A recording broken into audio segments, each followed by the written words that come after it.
नमस्कार दोस्तों, स्वागत है आपका आज के मुख्य समाचार में, जिसमें सबसे पहली और बड़ी खबर में आपको बताएंगे कि बिहार चुनाव से पहले वक्फ बिल पर जेडीयू में बेचैनी। कुछ मुस्लिम नेता नीतीश के साथ तो कुछ छोड़ रहे हैं पार्टी। वक्फ अमेंडमेंट को लेकर बड़ी खबर में आगे जिक्र होगा कि देश भर में संगठन को मजबूत करने में जुटी कांग्रेस अब बनाएगी जिला और शहर अध्यक्षों का 3 महीने का रिपोर्ट कार्ड। खबर में आगे जिक्र होगा कि नीतीश की जेडीयू के बाद बीजेडी में बवाल, टूट के कागार पर पार्टी। भाजपा के खेल में फंसे नवीन पटनायक। आगे आपको बताएंगे कि तेजस्वी यादव से मिले कांग्रेस प्रदेश अध्यक्ष राहुल गांधी के बिहार दौरे से पहले रिश्ते सुधारने की कोशिश। और इसी के साथ आगे जिक्र होगा कि वक्फ बिल के खिलाफ मुस्लिम पर्सनल लॉ बोर्ड आंदोलन करेगा। कहा संशोधन संविधान पर हमला। सुप्रीम कोर्ट में तीसरी याचिका दाखिल। भाजपा नेता शाहनवाज को धमकी। दोस्तों, हर एक खबर की गहराई में आपको ले जाएंगे, लेकिन उससे पहले आपसे निवेदन कि वीडियो कीजिए लाइक और चैनल को सब्सक्राइब करके बेल आइकन दबाकर कमेंट में लिखिए जय हिंद। रुक करते हैं सबसे पहली और बड़ी खबर की तरफ। बिहार चुनाव से पहले वक्फ बिल पर जेडीयू में बेचैनी। कुछ मुस्लिम नेता नीतीश के साथ तो कुछ छोड़ रहे हैं पार्टी। वक्फ अमेंडमेंट बिल को लेकर बड़ी खबर। जी हाँ दोस्तों, बिहार विधानसभा चुनाव से पहले महीने पहले जेडीयू में खलबली मच गई है। आधा दर्जन से ज्यादा मुस्लिम नेताओं ने वक्फ संशोधन के समर्थन की वजह से नीतीश कुमार की अगुवाई वाली पार्टी छोड़ दी। बिहार में वक्फ संशोधन बिल को लेकर नीतीश कुमार की पार्टी जेडीयू में दो खेमों में बंट गई है। कुछ लोग नीतीश कुमार के साथ दिखने की कोशिश कर रहे हैं तो कुछ वहीं लोग इस्तीफा भी दे रहे हैं। जेडीयू के नेता भले ही बोल रहे हो कि अल्पसंख्यक नीतीश कुमार के साथ है, लेकिन जिस प्रकार से इस्तीफे का सिलसिला शुरू हुआ है, आने वाले दिनों में ये संख्या बढ़ेगी, क्योंकि जेडीयू मुस्लिम नेताओं में नाराजगी साफ दिख रही है। 10 अप्रैल को गुलाम रसूल बलियावी ने भी बैठक बुला ली है और जेडीयू में रहेंगे या नहीं उस दिन ऐलान करेंगे। गुलाम रसूल के नज़दीकियों का कहना है कि वो जेडीयू छोड़ने का फैसला ले सकते हैं। रुक करते हैं अगली ब्रेकिंग न्यूज़ की तरफ। देश भर में संगठन को मजबूत करने में जुटी कांग्रेस अब बनाएगी जिला और शहर अध्यक्षों का 3 महीने का रिपोर्ट कार्ड। जी हाँ दोस्तों, आपको बता दें कि अब देश भर में संगठन की मजबूती पर काम कर रही कांग्रेस ने तय किया है कि संगठन निर्माण और उसके क्रियाकलापों की बारीकी से निगरानी होगी। जिला और शहर अध्यक्षों को टाइमलाइन बनाकर लक्ष्य सौंप दिया गया है कि जून तक गांव और वार्ड स्तर पर कमेटियां बना लेनी है। इतना ही नहीं, पार्टी के वरिष्ठ नेता राहुल गांधी ने तो दो टूक कह दिया है कि यदि 3 महीने बाद जिला और शहर अध्यक्षों का रिपोर्ट कार्ड बनेगा, जो उम्मीदों पर खड़े नहीं उतरेंगे उन्हें पद से हटा दिया जाएगा। कांग्रेस ने ये वर्ष संगठन निर्माण के लिए समर्पित किया है और इसी के तहत अलग अलग राज्यों के समूह बनाकर पार्टी अध्यक्ष मल्लिकार्जुन खड़गे व पूर्व अध्यक्ष राहुल गांधी सहित अन्य राष्ट्रीय नेता जिला व शहर अध्यक्षों के साथ बैठकें कर रहे हैं। गत दिवस शीर्ष नेताओं ने उत्तर प्रदेश, बिहार, बंगाल आदि राज्यों के जिला व शहर अध्यक्षों के साथ बैठक की। रुक करते हैं अगली ब्रेकिंग न्यूज़ की तरफ। वक्फ संशोधन बिल में नीतीश की जेडीयू के बाद बीजेडी में बवाल, टूट के कगार पर पार्टी। भाजपा के खेल में फंसे नवीन पटनायक। जी हाँ दोस्तों, वक्फ संशोधन बिल के समर्थन को लेकर एनडीए की सहयोगी जेडीयू में भगदड़ के बाद बीजेडी भी इस मसले पर दो फाड़ हो गई है। राज्यसभा में इस विधेयक को मंजूरी दिलाने में इस पार्टी के सांसदीय की भूमिका काफी अहम रही। हालांकि बीजेडी अपने गृह राज्य उड़ीसा में भाजपा के विरोध में खड़ी है। शनिवार को पार्टी के पूर्व मंत्री प्रताप जेना ने बीजेडी के राज्यसभा फ्लोर लीडर अस्मिता पात्रा के खिलाफ अनुशासनात्मक कार्रवाई की मांग की। जेना ने पार्टी अध्यक्ष नवीन पटनायक को लिखे एक पत्र में आरोप लगाया कि वक्फ बिल पर पार्टी के आखिरी मिनट में बदले गए रुख के पीछे साजिश है। उन्होंने सस्मित के उस सोशल मीडिया पोस्ट पर सवाल उठाया जिसमें सस्मित ने कहा था कि बीजेडी के राज्यसभा सांसद इस बिल पर अपनी अंतरात्मा की आवाज़ के आधार पर फैसला ले सकते हैं। सस्मित ने ये पोस्ट तब किया जब पार्टी महीनों से कहती आ रही थी कि वो राज्यसभा में इस विधेयक का विरोध करेगी। गुरुवार को राज्यसभा में बहस के दौरान बीजेडी सांसद मुजीबुल्लाह खान ने बिल का विरोध किया था। राज्यसभा में बीजेडी के 7 सांसदों में से खान इकलौते मुस्लिम सांसद हैं, जबकि सस्मित पात्रा ईसाई समुदायों से आते हैं। रुक करते हैं अगली ब्रेकिंग न्यूज़ की तरफ। तेजस्वी यादव से मिले कांग्रेस प्रदेश अध्यक्ष राहुल गांधी के बिहार दौरे से पहले रिश्ते सुधारने की कोशिश। जी हाँ दोस्तों, आपको बता दें कि यहाँ पर दिल्ली एम्स में आरजेडी अध्यक्ष लालू प्रसाद यादव से बिहार कांग्रेस के अध्यक्ष कृष्णा अल्लावरू की मुलाकात के बाद प्रदेश अध्यक्ष राजेश कुमार राम ने नेता प्रतिपक्ष तेजस्वी यादव से मुलाकात की है। कांग्रेस विधायक दल के नेता शकील अहमद खान के साथ वो राबड़ी आवास जाकर पूर्व डिप्टी सीएम से मिले। दोनों दलों के नेताओं के साथ काफ़ी देर तक बातचीत हुई। तेजस्वी यादव से मिले हैं कांग्रेस के नेता। बिहार कांग्रेस ने अपने आधिकारिक एक्स हैंडल पर इसकी तस्वीरें भी साझा की है और कहा है कि आज बिहार प्रदेश कांग्रेस अध्यक्ष राजेश कुमार एवं बिहार प्रदेश कांग्रेस विधानमंडल दल के नेता डॉक्टर शकील अहमद खान ने बिहार विधानसभा में नेता विपक्ष तेजस्वी यादव जी से आत्मीय मुलाकात कर बिहार में गरीबों के मसीहा आदरणीय लालू प्रसाद यादव जी के कुशल क्षेम जाना। रुक करते हैं अगली ब्रेकिंग न्यूज़ की तरफ। वक्फ बिल के खिलाफ मुस्लिम पर्सनल लॉ बोर्ड आंदोलन करेगा, कहा संशोधन संविधान पर हमला, सुप्रीम कोर्ट में तीसरी याचिका दाखिल। वहीं भाजपा नेता शाहनवाज को धमकी। जी हां दोस्तों, वक्फ संशोधन बिल के विरोध में शुक्रवार को जुमे की नमाज के बाद पश्चिम बंगाल, गुजरात, बिहार, झारखंड, तमिलनाडु, तेलंगाना, कर्नाटक, असम में मुस्लिमों ने सड़कों पर विरोध प्रदर्शन किया है। रुक करते हैं अगली ब्रेकिंग न्यूज़ की तरफ। अब हिंदू, जैन और बौद्ध मंदिरों की ज़मीनों पर बीजेपी की है नज़र, उद्धव ठाकरे ने उठाई ये सवाल। जी हाँ दोस्तों, महाराष्ट्र में शिवसेना प्रमुख उद्धव ठाकरे ने बीजेपी पर हमला बोला है। उद्धव ने आरोप लगाते हुए कहा है कि वक्फ के बाद अब बीजेपी की नज़र ईसाई, जैन, बौद्ध और हिंदू मंदिरों की ज़मीनों पर है, जिन्हें उनके मित्र को सौंपा जाएगा। साथ ही ठाकरे ने बीजेपी को राम जैसा व्यवहार करने की सलाह दी है। आपको बता दें कि उद्धव ठाकरे ने शिवसेना के आईटी और कम्युनिकेशन विंग शिव संचार सेना के शुभारंभ कार्यक्रम को संबोधित करते हुए बीजेपी पर हमला बोला है। उद्धव ठाकरे ने कहा कि वक्फ कानून लागू करने के बाद बीजेपी की नज़र अब ईसाई, जैन, बौद्ध और हिंदू मंदिरों की ज़मीनों पर है, जिन्हें उनके मित्र को सौंपा जाएगा। इन्हें किसी भी समुदाय से कोई प्रेम नहीं है। बीजेपी को अब राम जैसा व्यवहार करना चाहिए, ना कि देश के धार्मिक ढांचे को नुकसान पहुंचाना चाहिए। उद्धव की ये टिप्पणी बीजेपी के 45वें स्थापना दिवस पर की गई है। रुक करते हैं अगली ब्रेकिंग न्यूज़ की तरफ। 2027 विधानसभा चुनाव की तैयारी, बूथ स्तर तक संगठन मजबूत करने के निर्देश। जी हाँ दोस्तों, आपको बता दें कि दिल्ली के इंदिरा भवन में कांग्रेस के पूर्व अध्यक्ष राहुल गांधी और राष्ट्रीय अध्यक्ष मल्लिकार्जुन खड़गे की मौजूदगी में यहाँ पर 2027 के चुनाव की तैयारियों को लेकर यूपी के कांग्रेस के जिला अध्यक्षों के साथ मुलाकात हुई है। बूथ स्तर तक संगठन को मजबूत करने के निर्देश दिए गए हैं।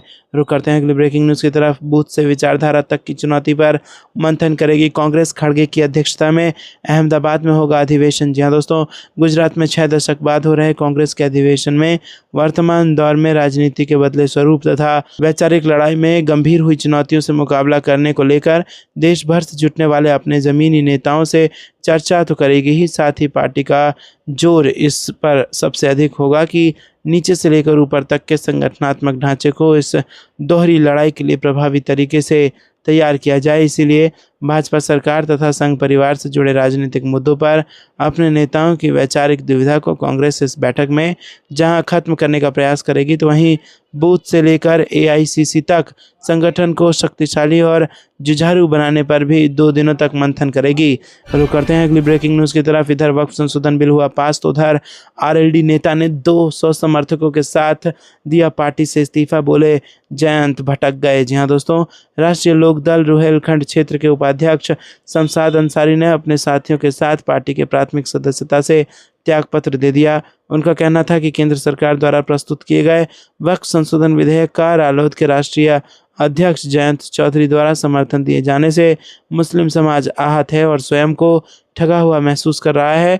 शमशाद की पत्नी बिजनौर नगर पालिका की चेयरमैन रह चुकी हैं और इससे पहले शुक्रवार को एक वीडियो जारी कर सहजेब रिजवी ने पार्टी छोड़ने की घोषणा की थी। सहजेब रिजवी ने स्वयं को रालोद प्रदेश महासचिव बताया है, जबकि रालोद के प्रदेश अध्यक्ष रामाशीष राय ने कहा कि वो कमेटी में नहीं है। जिला अध्यक्ष मतबूल गौड़ ने कहा कि वो पिछले 1 साल से पार्टी की गतिविधियों में शामिल नहीं थे। पूर्व में वो चुनाव के प्रदेश महासचिव थे। शमशाद अंसारी ने शनिवार को प्रेस वार्ता करते हुए कहा कि वो सपा के सक्रिय नेता रहे हैं और बाद में रालोद का दामन थामा। उन्होंने बताया कि पिछले दिनों संभल में हुई घटना और सड़क पर नमाज पढ़ने से रोके जाने के मुद्दा रालोद के राष्ट्रीय अध्यक्ष जयंत चौधरी के समक्ष उठाया, किंतु वो इन पर चुप्पी साध गए। अब वक्फ संशोधन अधिनियम को रालोद द्वारा समर्थन दिए जाने से वो और मुस्लिम समाज के लोग बेहद आहत हैं। दोस्तों, रुक करते हैं अगली ब्रेकिंग न्यूज़ की तरफ। राहुल गांधी सोमवार को बिहार आएंगे। बेगूसराय से पलायन रोको नौकरी दो यात्रा में करेंगे शिरकत। जी हाँ दोस्तों, बिहार विधानसभा चुनाव को लेकर बिहार की सियासत गरमाई हुई है। सोमवार को कांग्रेस के नेता राहुल गांधी बिहार के 1 दिवसीय दौरे पर आ रहे हैं। सांसद राहुल गांधी के बिहार पहुंचने के पहले कांग्रेस के बिहार प्रभारी कृष्णा अल्लावरू की मुलाकात महागठबंधन के सहयोगी दल आरजेडी के प्रमुख लालू यादव से हुई है। राहुल गांधी की बिहार यात्रा से पहले इस मुलाकात को भी काफ़ी अहम बताया जा रहा है। कांग्रेस के बिहार प्रभारी कृष्णा लावरू ने लालू यादव से मुलाकात को लेकर रविवार को पत्रकारों से बातचीत में कहा कि लालू यादव से दिल्ली में बातचीत हुई है, उनके स्वास्थ्य के बारे में जानकारी प्राप्त की और उनके जल्दी स्वस्थ होने की कामना है। उम्मीद है कि जल्द ही ठीक होकर पटना लौटेंगे। उन्होंने कांग्रेस नेता राहुल गांधी की बिहार यात्रा को लेकर बताया कि सोमवार को गांधी बिहार जाएंगे और 3 कार्यक्रम में हिस्सा लेंगे। वो सबसे पहले बेगूसराय में पलायन रोको नौकरी दो यात्रा में शिरकत करेंगे और उसके बाद पटना में संविधान सम्मेलन में भाग लेंगे और इसके बाद वो पार्टी की एक बैठक में हिस्सा लेंगे। आपको क्या कुछ लगता है दोस्तों, कमेंट में ज़रूर बताइए। वीडियो को लाइक नहीं किया है तो लाइक भी जरूर कीजिएगा। रुक करते हैं अगली ब्रेकिंग न्यूज़ की तरफ। वक्फ बिल से नीतीश को झटके पर झटके, जेडीयू में इस्तीफों की झड़ी। जी हाँ दोस्तों, आपको बता दें कि वक्फ संशोधन विधेयक को संसद में पारित होने के बाद बिहार के मुख्यमंत्री नीतीश कुमार की पार्टी जनता दल यूनाइटेड में इस्तीफों की झड़ी लग गई है। जेडीयू के मुस्लिम नेता एक एक करके पार्टी का साथ छोड़ रहे हैं और अब तक आधा दर्जन नेताओं के जेडीयू से इस्तीफे की खबर आ चुकी है और इसमें मोहम्मद कासिम अंसारी, नदीम अख्तर, नवाज मलिक, एम राजू नैयर और तबरेज सिद्दीकी जैसे लोग शामिल हैं। दोस्तों, आपको बता दें कि सबसे पहले जेडीयू पूर्वी चंपारण से मोहम्मद कासिम अंसार ने जेडीयू से इस्तीफा दिया और वो जेडीयू के चिकित्सा प्रकोष्ठ में पदाधिकारी रहे हैं। रुक करते हैं अगली ब्रेकिंग न्यूज़ की तरफ। बिहार में कन्हैया कुमार को राहुल गांधी करेंगे लॉन्च, बैटलफील्ड तैयार। जी हाँ दोस्तों, आपको बता दें कि राहुल गांधी 7 अप्रैल को पटना के SKM हॉल में आयोजित संविधान सुरक्षा सम्मेलन में हिस्सा लेने आ रहे हैं। ये कार्यक्रम पहले से ही तय है, लेकिन बिहार की राजनीति में सरगर्मी तब बढ़ गई जब राहुल गांधी के उसी दिन बेगूसराय जाने की बात सामने आई। दरअसल जेएनयू छात्र संघ के पूर्व अध्यक्ष और कांग्रेस के युवा नेता कन्हैया कुमार को सपोर्ट करने के लिए राहुल गांधी बेगूसराय तक जा रहे हैं। कहा जा रहा है कि राहुल गांधी उसी दिन कन्हैया कुमार को पार्टी की तरफ से बिहार चुनाव से ठीक पहले लॉन्च भी करने वाले हैं। विधानसभा चुनाव से पहले कांग्रेस, खासकर कन्हैया कुमार, बिहार में एक्टिव मोड में आ गए हैं। कन्हैया पार्टी की पलायन रोको नौकरी दो यात्रा का नेतृत्व भी कर रहे हैं और इस साल राहुल गांधी का बिहार में ये 3रा दौरा होगा। पार्टी ने बिहार में कई बदलाव किए हैं। पार्टी ने अपने इंचार्ज से लेकर प्रदेश अध्यक्ष तक को बदल दिया है और इतना ही नहीं, 40 जिला अध्यक्षों की नई सूची भी तैयार की गई है। आखिर राहुल गांधी ने बेगूसराय से ही कन्हैया को लॉन्च करने का फैसला क्यों लिया है?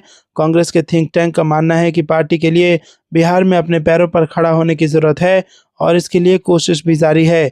कन्हैया को उनके गृह जिला बेगूसराय में लॉन्च करने की तैयारी हो रही है और इसके लिए बैटलफील्ड भी तैयार है और 2025 के चुनाव की तैयारियों में पार्टी जुट गई है। रुक करते हैं अगली ब्रेकिंग न्यूज़ की तरफ। संसद में नहीं हूँ वरना अकेले ही काफ़ी था, राहुल गांधी ने वक्फ बिल पर बीजेपी और आरएसएस को घेरा। जी हाँ दोस्तों, आपको बता दें कि वक्फ संशोधन बिल लोकसभा से पास हो चुका है और राज्यसभा में इस पर बहस हो रही है। इस पर जारी राजनीति के बीच आरजेडी अध्यक्ष और पूर्व रेल मंत्री लालू यादव ने वक्फ संशोधन बिल को लेकर बीजेपी और संघ पर हमला बोला है। लालू यादव ने सोशल मीडिया के जरिए कहा है कि अगर मैं संसद में होता तो सबको अकेले देख लेता। लालू यादव ने सोशल मीडिया प्लेटफॉर्म एक्स पर लिखा कि संघी भाजपाई नादानों, तुम मुसलमानों की ज़मीनें हड़पना चाहते हो, लेकिन हमने सदा वक्फ की ज़मीनें बचाने के लिए कड़ा कानून बनाया है और बनवाने में मदद की है। मुझे अफसोस है कि अल्पसंख्यकों, गरीबों, मुसलमानों और संविधान पर चोट करने वाले इस कठिन दौर में संसद में नहीं हूँ, अन्यथा अकेला ही काफ़ी था। उन्होंने आगे लिखा कि सदन में नहीं हूँ तब भी आप लोगों के ख्यालों, ख्वाबों, विचारों और चिंताओं में हूँ। ये देखकर अच्छा लगा। अपनी विचारधारा, नीति और सिद्धांतों पर प्रतिबद्धता, अडिगता और स्थिरता ही मेरे जीवन की जमा पूंजी है। बता दें कि संसद में वक्फ संशोधन बिल को पेश करने से पहले लालू यादव का एक बयान सोशल मीडिया पर खूब वायरल हुआ था, जो साल 2010 का है और इसमें लालू यादव के सत्र में तत्कालीन सरकार से वक्फ संपत्तियों को लेकर कड़ा कानून बनाने की मांग कर रहे थे। हालांकि मौजूदा वक्त में लालू यादव की पार्टी राष्ट्रीय जनता दल इस बिल का पुरजोर विरोध कर रही है। रुक करते हैं अगली ब्रेकिंग न्यूज़ की तरफ। वक्फ संशोधन बिल पर मायावती ने जताई असहमति, कहा सरकार जल्दबाजी में लाई बिल। जी हाँ दोस्तों, बहुजन समाज पार्टी की राष्ट्रीय अध्यक्ष मायावती ने वक्फ संशोधन बिल पर सवाल उठाए। उन्होंने कहा कि सरकार ने इसको लाने में जल्दबाजी की है और इस बिल से पार्टी सहमत नहीं है। बसपा मुखिया मायावती ने शुक्रवार को सोशल मीडिया मंच एक्स पर लिखा कि संसद में वक्फ संशोधन बिल पर सत्ता और विपक्ष को सुनने के बाद निष्कर्ष यही निकलता है कि केंद्र सरकार यदि जनता को इस बिल को समझने के लिए कुछ और समय दे देती तथा उनके सभी संदेहों को भी दूर करके जब इस बिल को लाती तो ये बेहतर होता। उन्होंने आगे कहा कि दुख की बात यह है कि सरकार ने इस बिल को बहुत ही जल्दबाजी में लाकर जो इसे पास कराया है ये उचित नहीं है। अब इस बिल के पास हो जाने पर यदि सरकार इसका दुरुपयोग करती है तो फिर बसपा मुस्लिम समाज का पूरा साथ देगी, अर्थात ऐसे में इस बिल से पार्टी सहमत नहीं है। रुक करते हैं अगली ब्रेकिंग न्यूज़ की तरफ। वक्फ बिल के खिलाफ सुप्रीम कोर्ट पहुंचे असदुद्दीन ओवैसी। कांग्रेस एमपी ने भी दाखिल की याचिका। जी हाँ दोस्तों, कांग्रेस सांसद मोहम्मद जावेद ने शुक्रवार को वक्फ संशोधन विधेयक 2025 की वैधता को चुनौती देने के लिए सुप्रीम कोर्ट का रुख किया और दावा किया कि यह संवैधानिक प्रावधानों का उल्लंघन करता है। वहीं एआईएमआईएम प्रमुख असदुद्दीन ओवैसी ने भी बिल के खिलाफ याचिका दाखिल की है। मोहम्मद जावेद की याचिका में कहा गया है कि विधेयक वक्फ संपत्तियों और उनके प्रबंधन पर मनमाने प्रतिबंध लगाता है, जिससे मुस्लिम समुदाय की धार्मिक स्वायत्तता कमजोर होती है और इस याचिका को अधिवक्ता अनस तनवीर के माध्यम से दायर किया गया है। याचिका में कहा गया है कि विधेयक मुस्लिम समुदाय के साथ भेदभाव करता है क्योंकि इसमें ऐसे प्रतिबंध लगाए गए हैं जो अन्य धार्मिक बंदोबस्तों के प्रशासन में मौजूद नहीं हैं। और बता दें कि राज्यसभा में 128 सदस्यों ने विधेयक के पक्ष में और 95 ने विरोध में वोट किया था। इसे 3 अप्रैल की सुबह लोकसभा में पारित किया गया, जिसमें 288 सदस्यों ने इसका समर्थन किया और 232 ने विरोध किया। बीजू जनता दल, जो पहले बिल के विरोध में था, उसने बाद में अपना स्टैंड बदल दिया और अपने सांसदों को विवेक के आधार पर फैसला लेने को कह दिया था। रुक करते हैं अगली ब्रेकिंग न्यूज़ की तरफ, जहां पर आपको बता दें कि वक्फ संशोधन बिल जनविरोधी असर बिहार जैसे राज्यों में होने वाले चुनावों पर पड़ेगा, कपिल सिब्बल ने दिया बयान। जी हाँ दोस्तों, वक्फ संशोधन बिल राज्यसभा में पास होने पर विपक्षी दलों ने इसे असंवैधानिक, जनविरोधी और राजनीति से प्रेरित बताया है। कपिल सिब्बल ने मीडिया से बातचीत में कहा कि सरकार के पास लोकसभा और राज्यसभा में बहुमत था, लेकिन ये बिल देश में विभाजन को दर्शाता है। उन्होंने बताया कि वोटिंग में 128 पक्ष में और 94 खिलाफ वोट पड़े, जिससे साफ है कि बड़ी संख्या में लोगों ने इसका विरोध किया है। कपिल सिब्बल ने कहा कि इसका असर बिहार जैसे राज्यों में होने वाले चुनाव पर पड़ेगा, जहां विपक्ष को फायदा हो सकता है। उन्होंने इसे समाज को बांटने वाली राजनीति का हिस्सा बताया और इसी के साथ आपको बता दें कि उन्होंने कहा कि ये बिल गरीबी, बेरोजगारी, शिक्षा और स्वास्थ्य जैसे असली मुद्दों को हल नहीं करेगा। रुक करते हैं अगली ब्रेकिंग न्यूज़ की तरफ। अखिलेश यादव ने बताया बीजेपी का फुल फॉर्म, कहा उनके दल का अध्यक्ष कौन बनेगा। जी हाँ दोस्तों, आपको बता दें कि उत्तर प्रदेश में समाजवादी पार्टी के राष्ट्रीय अध्यक्ष और कन्नौज से लोकसभा सांसद अखिलेश यादव ने सरकार पर निशाना साधा। अखिलेश यादव ने अपने सोशल मीडिया प्लेटफॉर्म एक्स पर भारतीय जनता पार्टी पर तंज कसा और उन्होंने बीजेपी पर तंज कसते हुए नया फुल फॉर्म बताया। दोस्तों, अखिलेश यादव ने अपने सोशल मीडिया प्लेटफॉर्म एक्स पर लिखा कि सिर्फ गोरखपुर, अयोध्या, लखनऊ या कानपुर ही नहीं, सच में देखा जाए तो भाजपा राज्य में पूरे उत्तर प्रदेश में भूमाफियाओं के कई कमिश्नरेट बन गए हैं। धर्मार्थ भूमि हो या तालाब, अगर इन पर भाजपा संरक्षित, प्रायोजित और पोषित स्थायी भूमाफिया सक्रिय है तो अवैध खनन या जंगलों की कटाई में अस्थायी भूमाफिया दिन दहाड़े गैर कानूनी काम कर रहे हैं। भारतीय जमीन पार्टी के राज में जमीन पर अवैध कब्जों का रिकॉर्ड पर रिकॉर्ड बनाया जा रहा है। रुक करते हैं अगली ब्रेकिंग न्यूज़ की तरफ। टीएमसी के 3 सांसदों के खिलाफ एक्शन लेंगी ममता बनर्जी। वक्फ बिल पर चर्चा के दौरान लोकसभा से रहे थे गैर हाजिर। जी हाँ दोस्तों, बंगाल में सत्तारूढ़ तृणमूल कांग्रेस शुरू से ही वक्फ संशोधन विधेयक का पुरजोर विरोध करते हुए इस मुद्दे पर केंद्र के खिलाफ मुखर रही है।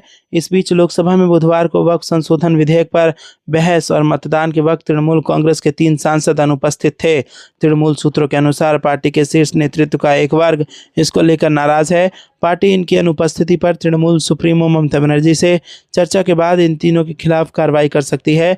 पार्टी सूत्रों ने इसके संकेत दिए हैं। अनुपस्थित रहने वाले सदस्यों में घाटल के सांसद व अभिनेता दीपक अधिकारी उर्फ देव, बीरभूम की सांसद और अभिनेत्री शताब्दी राय और कुछ बिहार के सांसद जगदीश चंद्र बसुनिया शामिल हैं। इसमें बसुनिया ने 2024 के लोकसभा चुनाव में कूच बिहार से पहली बार जीत दर्ज की थी।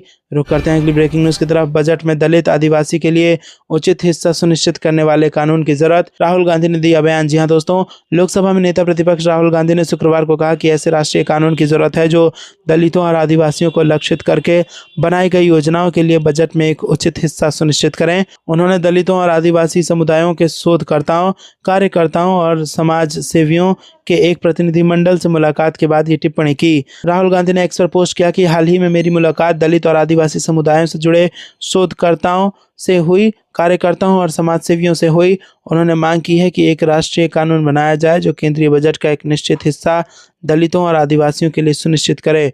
उन्होंने कहा कि कर्नाटक और तेलंगाना में ऐसा कानून पहले से लागू है और वहां इन समुदायों को ठोस लाभ मिला है।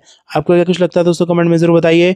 वीडियो को लाइक नहीं किया तो लाइक भी जरूर कीजिएगा। रुक करते हैं अगली ब्रेकिंग न्यूज की तरफ। भारत को बर्बाद कर देगा अमेरिका का टैरिफ, राहुल गांधी का सरकार पर हमला। जी हाँ दोस्तों, राज्यसभा में एक तरफ जब वक्फ बिल को लेकर चर्चा चल रही थी तो दूसरी तरफ कांग्रेस सांसद राहुल गांधी ने लोकसभा में अमेरिका द्वारा लगाए गए टैरिफ का मुद्दा उठाया। वहीं उन्होंने चीनी कब्जे का मुद्दा भी उठाया और कांग्रेस सांसद ने कहा कि अमेरिका ने भारत पर टैरिफ लगाया है और इसका देश की अर्थव्यवस्था पर असर पड़ेगा। राहुल गांधी ने सरकार से सीधे सवाल किया कि टैरिफ पर आप क्या करने जा रहे हो। वहीं राहुल गांधी ने चीन के राजदूत के साथ विदेश सचिव विक्रम मिस्री के केक काटने को लेकर केंद्र सरकार पर निशाना साधा।